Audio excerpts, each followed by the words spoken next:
How are you doing? Emmanuel Adebola here. Welcome to another beautiful, exciting episode of Breaking Barriers. Breaking Barriers is a talk show where we showcase the lives of high flyers, people who are literally walking on water, and we get to understand what it is that makes them tick. But we also look for opportunities to learn from their experiences because these people are not succeeding because there are no issues. They are succeeding because they made a decision to thrive in spite of whatever life throws their way.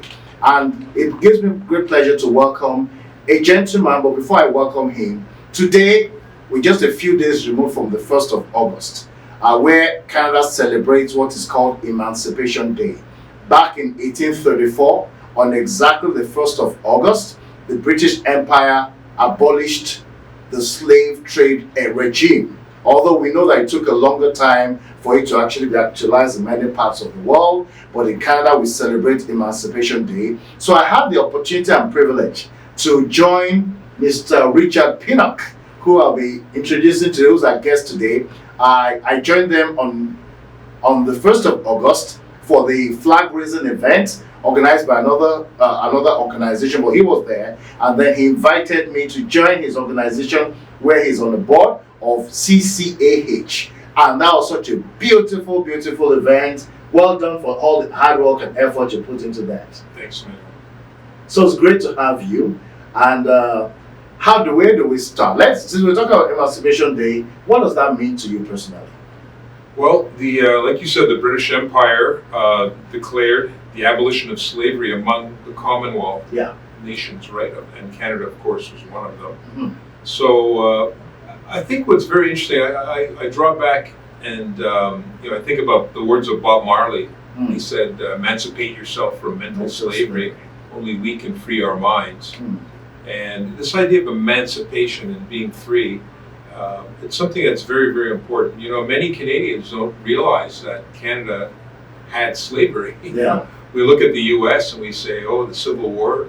I think it was 1864, I believe, that it was ended, and yet we were only 30 years before the U.S. Yeah. So, and it's only, I think, because of the grace of the British Empire, that this act was put into place. So we kind of think that we are a very free society and that everybody has opportunity and so on, but the reality is that the demographic information and the statistics even today don't bear out. So, what it means to me is, yes, there was an official emancipation, but I think we as members of the Caribbean community, the Black community, the African community, have to start focusing on our young people and encourage them, support them, and introduce them to opportunities for the future within this great country of Canada.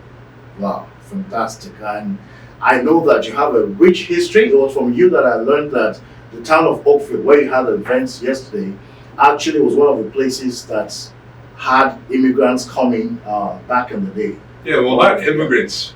These are slaves, escaped slaves. I was just trying to paint him.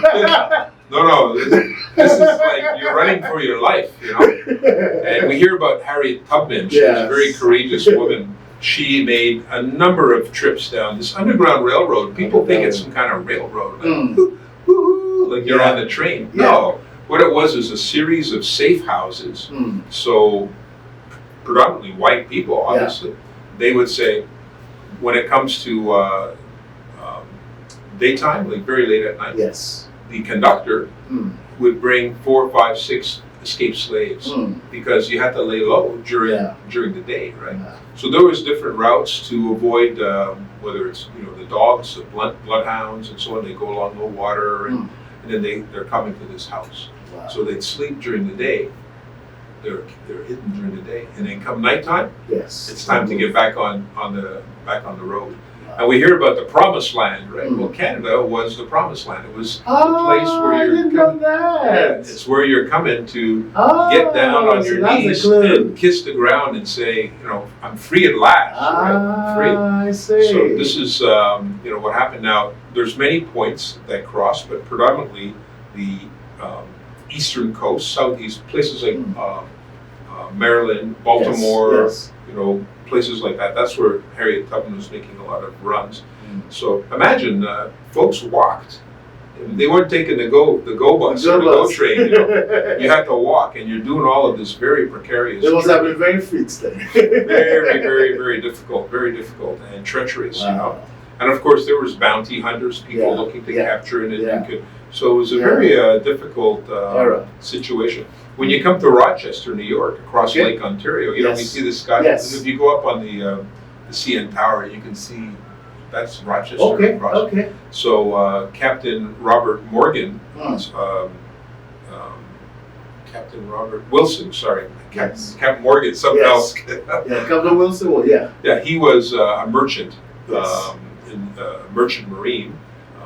So he had vessels, and he would bring. We saw that yesterday at the museum. At the museum of Oakville. Yeah, you saw it. So maybe you can talk about what you saw. So Captain Robert Wilson, people see these high schools like in Oakville. Yeah.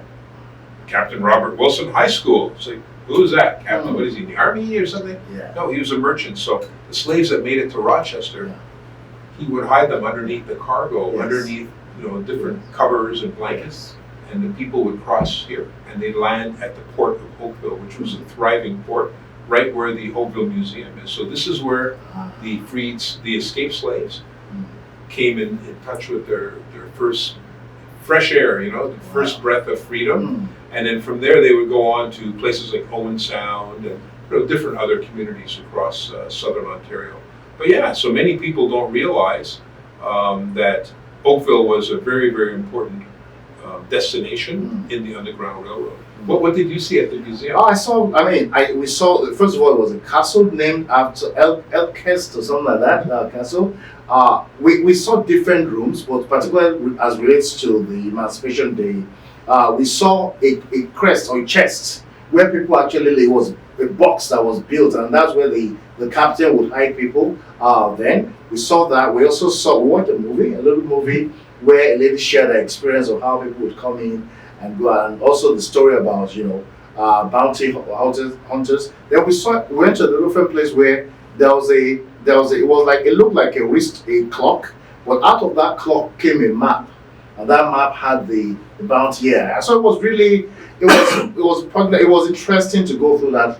My only thanks to God is that I was not born in that era, but it just goes to show how much evolution, how much development has come, how people have had to go through different years of suppression, you know, and unfortunately it still affects. Maybe that's partly part of the answer to your point about emancipation, that it's not just the physical emancipation of removal of shackles, but also the mental barriers that need to be taken off.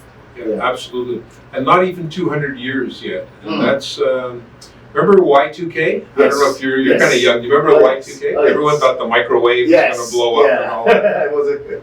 Would you believe that was a quarter of a century ago? Wow, that's true. That's true. Yeah, Yeah. So you do that 8 times, and that's how long ago it was that we had slavery right here in Canada. Wow, so that's really a short period of time.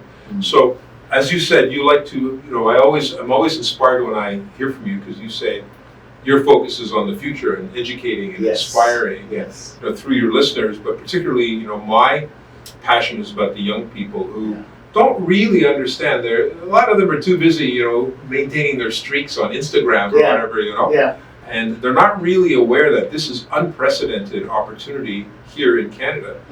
Whether you're, you know, many generations Canadian, or whether you're a recent immigrant. You know, Nigeria is now the number 4 country of origin in 2022 into Canada.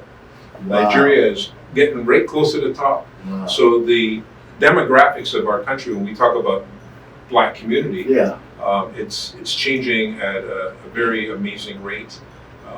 My thing is, I think for Canada, we have, of course, a lot of natural resources, you know, petroleum, uranium, beef, wheat, potash, I mean, you name it, we've water, we've got all of this, but I think our most important resource is these young people. So they have to focus on the fact that people like the Honorable Dr. Jean Augustine, and many, many others, too many to really name, have really worked tirelessly, because they are, like me, passionate about our country, and we're relying on the young people out there right? To step up and carpe diem, seize the day, right? Grab the opportunity and be very inspired about the fact that there's lots of opportunity. I think endless opportunity, unprecedented. Yeah. I didn't have this even in my days, right?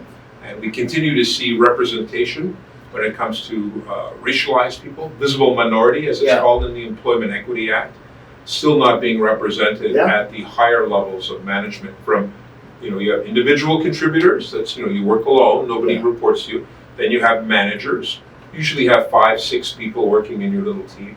Then you have senior managers, then you have your directors, then you have your VPs, then you have your executive group.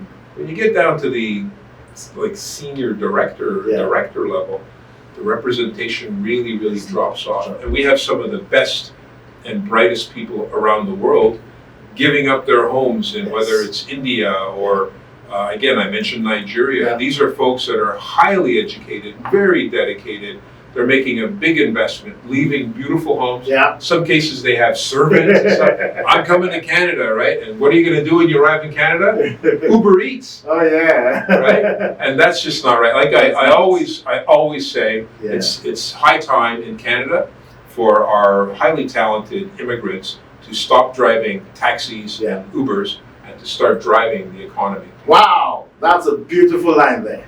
That's a beautiful line, I agree. But talking about representation, for all intents and purposes, you're a beautiful example of somebody who has had the opportunity to play a visible role in your immediate past role as EDC's Chief of Diversity, is that right? I was the Director Chief Diversity Officer. Tell us about that and the opportunities, how you were able to utilize that opportunity. Well, prior to that, I worked at Walmart Canada. I was the lead for diversity. We had 98,000 employees across Canada. Wow. We were focusing on trying to empower women. In a retail environment, 76% of the decisions, the buying decisions in the store are made by women. Yes. By women. Why is it there's only 15% of the stores have a female store manager? Wow, okay. The store manager, I don't know the exact numbers now, but at the time, it was about an average of about $175,000 in income. Wow. Many immigrants don't realize you shouldn't be thinking about this as a part-time job. You should be going for the store manager job, right? That's how you take care of your kids in school and university. And we know those kids, a lot of them are doing really, really, really well, and you're worried, how am I going to pay the tuition that keeps going up, right? So what we want to do is really focus on trying to elevate the percentage. I think it's now about 42, 45%, something like that, of the stores are run by women. Wow, that's fantastic. So that's an example. So I was involved. That program was exported to 14 countries around the world. Argentina, Chile, the UK, etc. by Walmart. Wow. We were like the incubator to test that program. Yeah. So after that, I then went to Export Development Canada. That was just after George Floyd. There was a lot of turmoil, and this turmoil is still resonating. Yeah. There's a big backlash against DEI. Yes. These very terrible terms like you're a diversity hire. You're a diversity hire, right? It's like, what do you mean? Like I finished top of my class. Yeah, exactly. I interviewed against 200 different candidates. It's like, no. You're a diversity hire. This has been weaponized from a political point of view. People at one extreme and one party, they're saying this is all about DEI. The other team is saying, well, you folks are you're woke and all this kind of stuff. The majority of the people in the U.S. are caught in between while these folks are hurling these bombs at each other. The fallout is definitely negative. It's having a negative impact on all the very important gains that have been experienced, since going back to the end of the Civil War. So here in Canada, we have a different story. I had my article that you and I were talking about, but by 2051, the estimate is that the majority of Canadians are going to identify as a member of a racialized community that is a visible minority community. Yeah. About 52% by the 2051 census. Wow. Remember I talked about how fast Y2K? Yes. Well, that's how fast that next one's going to be. So the question is, what are organizations doing? Yeah. What's the plan? What's your 2051 census plan, right? It's like, well, what do you mean? It's like, so this is why it's very important for leaders in Canada to understand that you're not only your customer base is changing dramatically, but your workforce is changing dramatically. And it's no, you mentioned that term, I hate that term. Can you say it again, please? I'm not sure what you mean. Tokenism. Oh, we got one here, we got one in that department. That is so obscene, I think, you know. What we need to do is understand people are very talented, they're very committed, they are looking for opportunities to reach their God-given potential. Yes. And they're looking for opportunity, which they were told exists in Canada, to take care of their families and have their children thrive. So if we can grasp that, I think that Canada, like I said, we've got all the resources. What we do need now is the people power, right? Okay. So again, young people have a real opportunity to benefit from all of this. Okay, thank you so much. As you can tell, there's a lot coming on the second half. Stay tuned.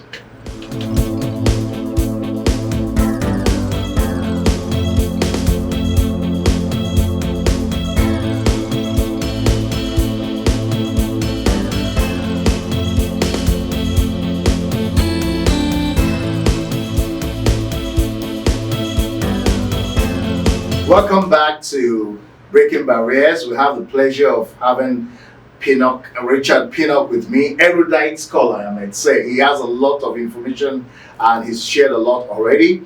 He's on the board of Canadian Caribbean Association of Halting, which, as I mentioned in the first half of this show, hosted an event celebrating Emancipation Day, and it was well attended by dignitaries within the town of Oakville. The mayor of Oakville, Richard Burton, was there. There was Minister Anita Annan, as well as the other MP, Sima Akan, and so many other people. So great job on that. But tell us more about what is CCAH means. The Canadian Caribbean Association of Halton, CCAH, was formed in 1977. Wow. You know that runner, Donovan Bailey? Yes. His mother was the first executive director that formed this organization. I see. The idea was for people in the Halton, particularly Oakville area, that came from different Caribbean countries. You didn't see a lot of Caribbean people in those days. Yes. It's like you're at the Oakville place small and you see, what the heck, it's very unusual. Of course, I wasn't there. I'm just saying, we did actually a documentary movie on this. So the idea was to get these folks together for a social club. I see. And they did some thinking about what do they want to focus on moving forward. That's when I got involved, initially helping on the strategy. It was 19 years ago. We're in our 48th year of operation. Wow. But so what is it all about? It's about education, very important, as you know. Yep. It's about culture, very important, steel drum and all that, right? It's about education, culture. It's about community, very, very important. And also very important is this idea of harmony. So after Isilda Bailey was the next prominent president was Veronica Terrell. Okay. And she had this idea that in Oakville, the message that we want to convey is that the Caribbean community has very important contributions to the community. Okay. Right. So this is, if you think about it, it's like this idea of diversity of thought. Yes. Again, right. Yes. So when you go to the Oakville Hospital, the new hospital in the premature, the preemie section, if you're in there, terrible situation, thank goodness you have the medical, and the baby's going to be okay and everything, and you're sitting there as a mom and dad, and you look up on the wall, and it says, this ward is sponsored by the Canadian Caribbean Association. Wow. And people go, what? So it's not really the normal thing. Yeah. So we wanted to demonstrate that we start on time, we are top drawer, we have excellent relationships with all of the funders, we have great bookkeeping, et cetera, et cetera. So we wanted to position the organization in that way. What are your colors? Do you have anything, any signal of your colors? Yellow, red, I think I've seen something. Yeah, we have, actually, you know what, I want to present you, I brought this for you. You do? This is the Canadian Caribbean Association logo. Thanks. Does this make me a board member too? It makes you an honorary member of the community, of the Canadian Caribbean Association of Halton. Thank you. But yeah, so the colors are very, colorful. Yeah, this is nice. The artist her name is Beverly Tang Kong. Wow. She's a Chinese Jamaican. Okay. And we asked if we could use her painting, that painting, painting, which denotes 4 people. And these are the 4 pillars of the organization that I mentioned. Nice. If you actually put it this way, okay, you can see there's 4 individuals. Oh, it's really? a family, right? And very Caribbean. Okay, so that's the right way. Okay. Yeah, yeah. So those are the 4 pillars of the organization. Amazing. And yeah, so again, one of our big focus areas is on young people. We want young people to understand that they have a rich history. Yeah. You saw African drumming. We have 35 drums there? Yes, yes. People are playing, young people, old people, Asian people, white people, everybody's there. And again, it sticks to our commitment to demonstrate that we want to bring harmony throughout the entire community.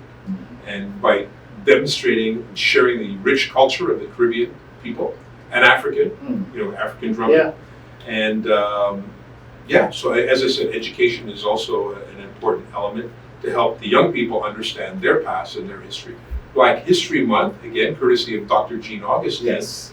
We, 2 years ago, it was a leap year. I'll give you a bit of a quiz here. Okay. It was a leap year. It's 29 days. What about the one asking the questions? But I'll take yours. I'm going to ask you, how many events did we do for Black History Month in 2023? 29 days. How many? Across the country? Across our Halton region. Across the Halton region. Our organization. Okay.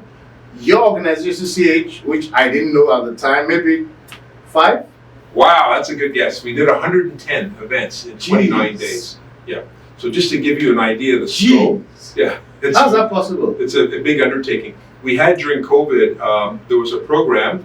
The funders are saying, can you help with disadvantaged people in the Halton area? Yeah. We have a little program. And we said, yeah, we could help. So we distributed 400 meals. That was the goal. Wow. We did it really fast with our youth. You saw how many youth volunteers. Yeah. They're all over the place, yes. right? Being civically responsible, showing up on time and so on. So after that initial leg of the program, we said, well, we're done. And then they said, well, other organizations saying COVID, and they can't do it. Can you do more? Yeah, we can do more. How much would you like us to do? They said, can you do 1,000 more? We said, we'll do 1,000 more. So this kept going. Wow. We went through the whole summer. We went through September, October. We went through the winter.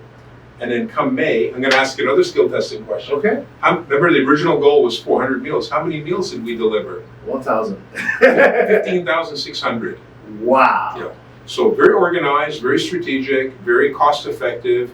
And again, we're demonstrating to our entire community that the Canadian Caribbean Association of Halton is a dominant player in the community.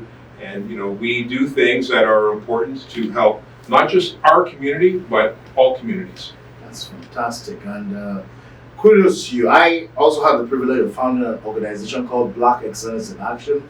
We have some people from the Caribbean community, from people from Africa, but we owe, a lot to organizations like yours. 48 years, we're barely 1 year old, right? So we owe a lot to you for demonstrating that we can make an impact. Once we're focused, once we're single-minded on it. And great job on you. Great job on you. Yeah. Well, I see you around. So the understanding is that now you have, in quote unquote, retired from EDC. What are your next steps? Because you still have a lot. If you told me you were going to politics, I would not complain, because I think you're a good representation of somebody who carries a history and who's focused on purpose to get things done. But what should we be looking out for? Well, what I'd like to do is leverage some of the best practices that I've developed through my experience at Walmart and also at Export Development Canada, two very exceptional organizations. Yeah.